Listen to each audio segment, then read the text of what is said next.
Acabamos de sair agora da reunião da oposição e eu vou te dizer sinceramente, está todo mundo chocado. Sim, nós estamos completamente chocados, estarrecidos. Mas não pela gravidade da denúncia, muito pelo contrário. Pela fragilidade, pela incongruência, pelo desespero que eles estão de publicar, de soltar uma denúncia dessa completamente vazia. Dentre nós, a denúncia já tem até o nome. É a denúncia da criatividade. Como diziam lá o círculo próximo ali do Alexandre de Moraes, quando pediu para que usasse a criatividade para censurar a Revista Oeste. Bom, acho que o Moraes pediu para o Gonê usar a criatividade para fazer essa denúncia. Não há absolutamente nada de concreto. Tudo baseado na delação de uma pessoa que foi torturada durante meses, se não anos, para falar exatamente o que eles queriam ouvir. Inclusive, esta pessoa, que é o Cid Mauro Cid, cuja delação é o eixo de tudo, ele já tem áudio, ele mesmo já falou que eles só iriam aceitar o que se ele falasse o que eles queriam ouvir e que a pena já estava determinada e que a denúncia já estava determinada. Ou seja, a gente está tentando entender por que esse momento eles soltaram uma denúncia dessa, né, a PGR, tão esdrúxula, tão frágil, tão vergonhosa. A única explicação é que eles foram obrigados a fazer isso quando viam que o Lula estava acabado. Lula está totalmente acabado, 24% de aprovação, o centro abandonando, a imprensa já batendo, Felipe Neto também já pulou do barco. A única solução que eles encontraram é, pelo amor de Deus, solta essa denúncia aí, não sei o que tem, não importa se não tiver nada de concreto, mas a gente tem que soltar essa denúncia para criar uma cortina de fumaça. Então, na verdade, o que era para nos deixar preocupados, nos aliviou. Nós estamos muito mais tranquilos agora, porque agora a gente tem a mais absoluta certeza. Essa denúncia é a prova cabal de uma perseguição criminosa, usando a máquina do Estado, o nosso judiciário, o Ministério Público Federal, porque o Bolsonaro, como diz a pesquisa, venceria Lula no primeiro e no segundo turno. Gente, não vai colar. A opinião pública já decidiu de que lado eles vão ficar. Essa denúncia nos ajudou, de certa forma, de tão frágil, de tão esdrúxula, mais uma vez, vergonhosa, a denúncia da criatividade. A gente presta atenção que não tem uma evidência concreta, não tem um fato concreto. Tudo é de acordo com, ou poderia ser, nos leva a crer absolutamente zero.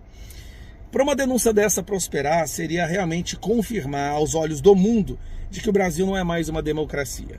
Então eu vejo isso como um ato de desespero, pesquisas mostrando que o Bolsonaro ganharia do Lula no primeiro e no segundo turno, que a Michelle Bolsonaro ganharia, Lula completamente derretido, só que eles vão usar essa denúncia para tentar pautar o debate político. Tentar fazer com que o povo esqueça do preço da picanha, do preço do café, da inflação, da destruição do poder aquisitivo, né, da criminalidade, do aumento da corrupção, do caos que o Brasil está vivendo hoje. Mas não vai colar, tá? Não vai colar, nós não vamos deixar que isso aconteça. Eles só mostraram quão fraco é a acusação. E quando eu falo fraca, é assim, se você jogar a denúncia e pedir para o ChatGPT ou a inteligência artificial fazer uma análise, a análise da inteligência artificial detona completamente. Fala que é uma denúncia política, que faltam evidências, que é um discurso completamente desconexo, que eles pegam pontos separados, esparsos e levam a uma conclusão que não tem absolutamente nenhuma relação com a realidade. É vergonhoso ver que o nosso sistema acusatório brasileiro chegou a esse ponto. É uma denúncia feita sobre encomenda, né? E o Gonê acabou com a carreira dele. Qualquer mérito, qualquer crédito que o Gonê tinha, ele conseguiu enterrar de uma vez por todas agora, quando ele colocou a assinatura dele nessa denúncia. Então, tá todo mundo tranquilo. O Bolsonaro tá... Eu tô impressionado. O Bolsonaro tá super tranquilo, tá fazendo as piadinhas de tiozão dele, como ele sempre fez, porque agora a gente tem a certeza que eles não têm absolutamente nada. É apenas a tentativa de criar um fato para perseguir ainda mais, para desviar o debate político e para fazer com que você, brasileiro, esqueça do quão ruim a sua vida está. E para fazer com que a esquerda não precise mais ficar tentando defender o Lula. Mas não colou. Então é isso. Agora nós vamos para cima. Pelo menos agora a gente sabe que realmente eles não têm nada, porque não houve nada, não houve tentativa de golpe. E agora vamos resgatar o Brasil, galera. Dia 16, estamos nas ruas novamente. E a gente está mais animado do que nunca. Pode ter certeza. Nós estamos mais convictos e mais certos de que a gente vai resgatar o nosso país. Um grande abraço. Até a próxima. Reunimos-nos nesta conferência, claro, para discutir segurança. E normalmente falamos de ameaças à nossa segurança externa. Vejo muitos grandes líderes militares reunidos aqui hoje. Mas enquanto o governo Trump está muito preocupado com a segurança europeia e acredita que podemos chegar a um acordo razoável entre Rússia e Ucrânia, e também acreditamos que é importante nos próximos anos que a Europa se esforce mais para garantir sua própria defesa, a ameaça que mais me preocupa em relação à Europa não é a Rússia, não é a China, não é nenhum outro ator externo. O que me preocupa é a ameaça interna, o recuo da Europa de alguns de seus valores fundamentais, valores compartilhados com o Sinwá. Fiquei surpreso ao ver um ex-comissário europeu na TV recentemente, parecendo feliz que o governo romeno tinha anulado uma eleição inteira. Ele alertou que, se as coisas não correrem bem, o mesmo poderia acontecer na Alemanha também. Agora, essas declarações arrogantes chocam os ouvidos americanos. Por anos, nos disseram que tudo o que apoiamos é pelos valores democráticos. Da política na Ucrânia à censura digital, tudo é dito como defesa da democracia. Mas com tribunais europeus cancelando eleições, devemos questionar nossos padrões. E digo nossos, porque acredito que estamos no mesmo time. Precisamos fazer mais que falar sobre valores democráticos. Devemos vivê-los. Na memória de muitos aqui, a Guerra Fria opôs democracia a forças tirânicas. Pense no lado que censurou, fechou igrejas e cancelou eleições. Eles eram os mocinhos? Certamente não. E graças a Deus eles perderam a Guerra Fria. Perderam porque não valorizaram nem respeitaram as bênçãos extraordinárias da liberdade. A liberdade de surpreender, errar, inventar e construir. Não se pode exigir inovação ou criatividade, nem forçar o que pensar, sentir ou crer. E acreditamos que essas coisas estão certamente conectadas. Hoje, ao olhar a Europa, nem sempre é claro o que ocorreu com alguns vencedores da Guerra Fria. Em Bruxelas, comissários da UE ameaçam fechar redes sociais em crises ao verem conteúdo odioso. Ou aqui, onde a polícia faz batidas contra quem posta comentários antifeministas online. Olho para a Suécia, onde há 2 semanas o governo condenou um ativista cristão por queimar o Alcorão, o que levou ao assassinato de seu amigo.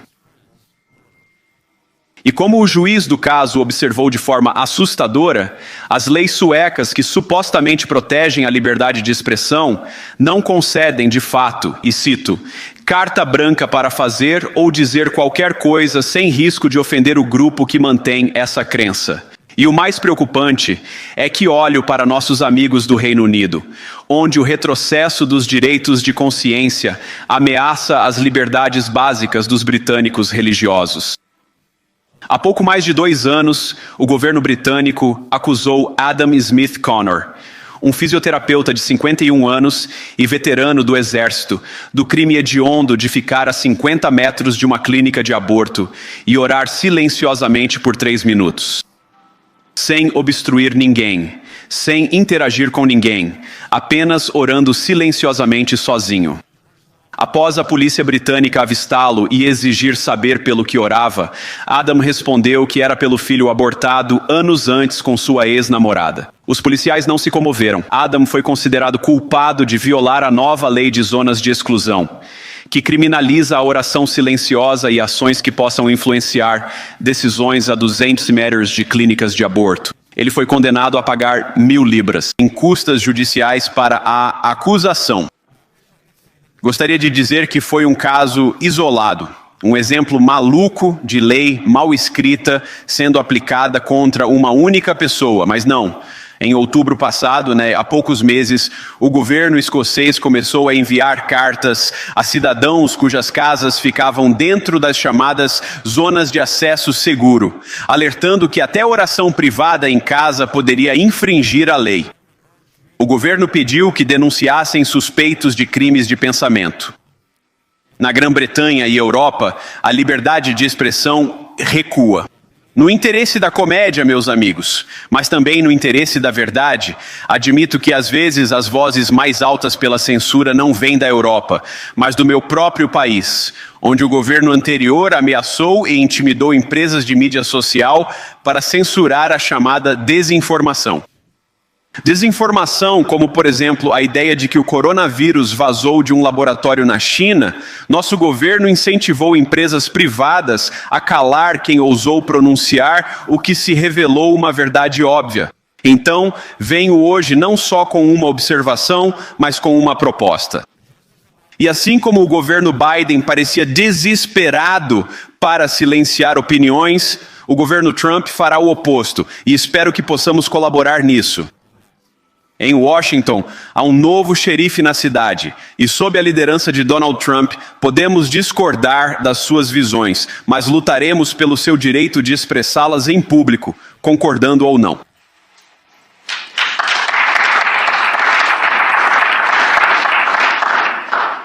Agora chegamos ao ponto em que a situação ficou tão grave que, em dezembro, a Romênia anulou uma eleição presidencial, baseada em suspeitas frágeis de uma agência de inteligência e pressão enorme dos vizinhos continentais. Pelo que entendi, o argumento era que a desinformação russa tinha infectado as eleições romenas. Mas eu pediria aos meus amigos europeus que tenham alguma perspectiva. Podem achar errado a Rússia comprar anúncios nas redes sociais para influenciar eleições. Nós certamente achamos. Podem até condenar isso no cenário mundial. Mas se sua democracia pode ser destruída com alguns milhares de euros em anúncios digitais, ela já não era muito forte. A boa notícia é que acho que suas democracias são bem menos frágeis do que muitos temem. E acredito que permitir que os cidadãos se expressem livremente as tornará ainda mais fortes. Isso nos traz de volta a Munique, onde os organizadores baniram políticos populistas desta conferência. Bem, de novo, não precisamos concordar com tudo ou nada que as pessoas dizem. Mas quando líderes políticos representam um eleitorado importante, cabe a nós, ao menos, dialogar com eles. Para muitos do outro lado do Atlântico, parece que velhos interesses se escondem atrás de termos soviéticos como desinformação. Eles não gostam que alguém com visão diferente opine, vote de outra forma ou, pior, vença uma eleição. Esta é uma conferência de segurança e imagino que vieram preparados para discutir o aumento dos gastos com defesa nos próximos anos. Isso é ótimo, pois Trump deixou claro que acredita que os europeus devem ter um papel maior no futuro do continente. Ouve-se o termo partilha de encargos, mas cremos ser crucial numa aliança que os europeus se envolvam enquanto os EU focam áreas do mundo em grande perigo. Mas pergunto, como pensar em questões orçamentárias se nem sabemos o que estamos a defender em primeiro lugar? Já ouvi muito nas minhas conversas e tive muitas ótimas discussões com várias pessoas aqui presentes nesta sala. Ouvi bastante sobre do que precisam se defender e claro que isso é importante. Um pouco menos claro para mim, e certamente para muitos europeus, é o que exatamente vocês estão defendendo. Qual é a visão positiva que motiva esse pacto de segurança compartilhada que todos julgamos tão importante? Acredito que não há segurança se tememos as vozes, opiniões e a consciência que guiam nosso próprio povo. A Europa enfrenta desafios, mas a crise atual, que acredito que enfrentamos juntos, é uma que nós mesmos criamos. Se você tem medo dos seus próprios eleitores, não há nada que a América possa fazer por você, nem que você possa fazer pelo povo americano que me elegeu e elegeu o presidente Trump. Vocês precisam de mandatos democráticos para realizar algo de valor nos próximos anos. Não aprendemos nada? Mandatos fracos geram resultados instáveis, mas há muito de valor que pode ser realizado com o tipo de mandato democrático que acredito virá de ser mais responsivo às vozes dos seus cidadãos. Se quiser ter economias competitivas, se quiser desfrutar de energia acessível e cadeias de suprimentos seguras, precisa de mandatos para governar, pois tem que fazer escolhas difíceis para ter tudo isso, e claro, sabemos disso muito bem nos Estados Unidos. Não se ganha um mandato democrático censurando oponentes ou prendendo-os, seja o líder da oposição, um cristão humilde orando em casa ou um jornalista tentando noticiar. Nem se ganha ignorando o eleitorado básico em questões como quem faz parte da nossa sociedade. De todos os desafios urgentes que as nações aqui representadas enfrentam, creio que nada é mais urgente que a migração em massa. Hoje, quase 1 em cada 5 pessoas vivendo neste país veio do exterior. Isso é, sem dúvida, um recorde histórico. É um número parecido, aliás, nos Zeroas também um recorde histórico. O número de imigrantes na UE de países não UE dobrou só de 2021 a 2022 e, claro, subiu muito desde então. E sabemos que a situação não surgiu do nada. É fruto de decisões conscientes de políticos do continente e do mundo ao longo de uma década. Vimos os horrores causados por essas decisões ontem, aqui mesmo nesta cidade. E não posso falar disso sem lembrar das vítimas que tiveram um belo dia de inverno em Munique arruinado. Nossos pensamentos e orações estão e permanecerão com eles. Mas por que isso aconteceu, afinal? É uma história terrível, mas uma que ouvimos demais na Europa e, infelizmente, nos Equador também. Um jovem requerente de asilo, já conhecido da polícia, atropela uma multidão e destrói uma comunidade. Quantas vezes sofreremos esses terríveis reveses antes de mudar de rumo e levar nossa civilização a uma nova direção? Nenhum eleitor deste continente votou para abrir as portas a milhões de imigrantes sem controle. Mas sabe no que eles votaram? Na Inglaterra votaram pelo Brexit. Concordando ou não, eles votaram. E cada vez mais na Europa votam em líderes que prometem acabar com a migração descontrolada. Eu concordo com muitas dessas preocupações, mas você não precisa concordar comigo. Acho que as pessoas se importam com seus lares, sonhos, segurança e capacidade de sustentar a si e aos filhos. E são inteligentes. Creio que isso é uma das lições mais importantes que aprendi em meu breve tempo na política. Ao contrário do que se ouve em Davos, os cidadãos das nossas nações não se veem como animais educados ou peças intercambiáveis numa economia global. E não surpreende que não queiram ser manipulados ou ignorados pelos seus líderes. É função da democracia resolver estas grandes questões nas urnas.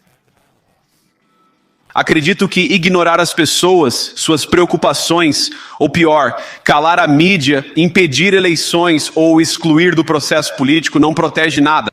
Na verdade, é a forma mais certa de destruir a democracia. E falar e expressar opiniões não é interferir nas eleições. Mesmo quando pessoas opinam fora do seu país, e mesmo quando são muito influentes. E com humor, se a democracia do ZEUA aguentou 10 anos de Greta, vocês aguentam meses de Elon Musk. Mas o que nenhuma democracia americana, alemã ou europeia sobreviverá é dizer a milhões de eleitores que suas preocupações, aspirações, seus pedidos de alívio são inválidos ou indignos de consideração. A democracia se baseia no princípio sagrado de que a voz do povo importa. Não há espaço para barreiras. Ou você defende o princípio ou não. Os europeus, o povo, têm voz. Os líderes europeus têm uma escolha. E acredito firmemente que não precisamos temer o futuro. Você pode aceitar o que seu povo diz, mesmo quando surpreende, mesmo quando discorda. Se fizer isso, pode encarar o futuro com certeza e confiança, sabendo que a nação apoia cada um de vocês. E isso, para mim, é a grande magia da democracia. Não está nesses prédios de pedra ou hotéis luxuosos. Nem mesmo nas grandes instituições que construímos juntos como sociedade. Crer na democracia é entender que cada cidadão tem sabedoria e voz. Se nos recusarmos a ouvir essa voz, até nossas maiores vitórias garantirão pouco. Como disse o Papa João Paulo II, um dos maiores defensores da democracia, não tenham medo. Não devemos temer nosso povo, mesmo quando expressam opiniões contrárias à liderança. Obrigado a todos. Boa sorte a todos vocês. Que Deus os abençoe.